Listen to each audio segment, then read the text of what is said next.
moving on to our next story. U.S. firms have warned that new tariffs on Chinese imports will cost American people a great deal. The U.S. administration is planning to hit China with a fresh round of tariffs by late September. The $200 billion list targets Chinese seafood, furniture and lighting, tires, chemicals, plastics, bicycles and car seats for babies. American businesses say tariffs would mean higher prices and lower sales, costing U.S. distribution and retail jobs. The U.S. Chamber of Commerce has also criticized the proposed tariffs, saying that they will hurt American consumers, workers, businesses, and the economy. Washington has been imposing sweeping tariffs on foreign imports over the past months.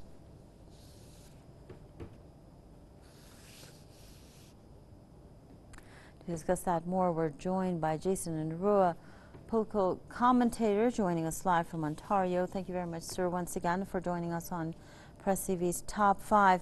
Mr. Unruhe, at this point in time, it does not seem that Donald Trump is picking his battles correctly. He's planning on placing more tariffs on Chinese goods at a time that he needs China to back him up, to put more pressure on Iran. How does this work out?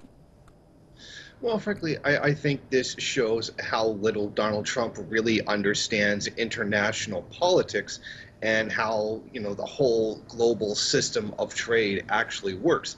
What he's demanding is to receive everything that he wants from the United States without concern for the fact that trade has to be mutually beneficial in order for it to work. I mean, he can demand basically everything and then demand even more, because in his mind there's a quasi-divine right to do so, often associated with American exceptionalism. And when you behave like that, it's not like they can just turn around and expect China just to do whatever they want, while at the same time they've been undermining them through many of these sanctions. These sanctions are very poorly planned. Many of the manufacturers in the United States, particularly those for child safety products, have warned that if they have to start looking for other places, probably domestically, for the same kind of materials for their products, the prices will rise significantly and will cause not only a loss for them economically, but that they will also encourage a lot of people to buy secondhand baby safety products, which is generally not a very good idea and tend to be significantly less safe than ones that were freshly manufactured. And some of these other ones make absolutely no sense and can do only harm to the U.S.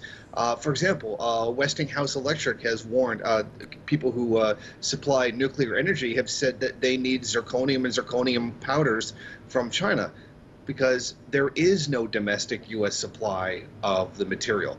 They can't buy American in that case because the material just simply isn't there.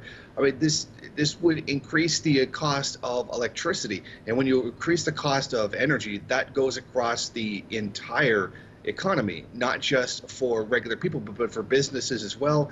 This causes prices to go up.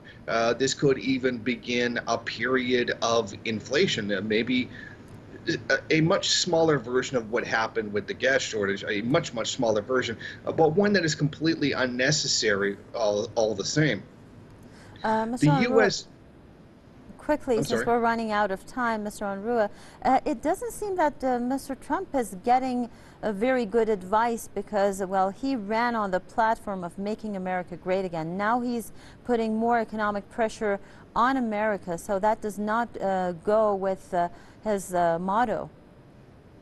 No, it doesn't seem to be going very well at all. The problem is that it's not a simple game where you can just make demands. Well, if you just cut imports, then suddenly a domestic supply appears. That's not how this works.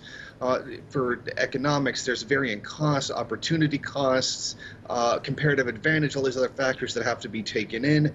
But the point is that Trump has tried to make this all about him trying to live up to something he had promised. Many of the promise, if not all of them, he has thus far failed to deliver the things that he promised during the campaign. And the Make America Great Again slogan seems to be the one thing that he's managed to carry on to, because it's the one thing that he has managed to be able to push through the government, often through executive orders.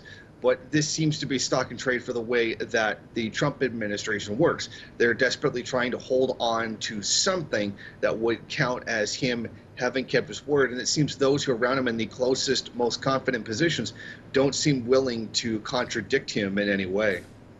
Thank you very much, Mr. Jason Unruhe, political commentator, joining us live from Ontario with his take regarding the U.S.-Chinese economic relations.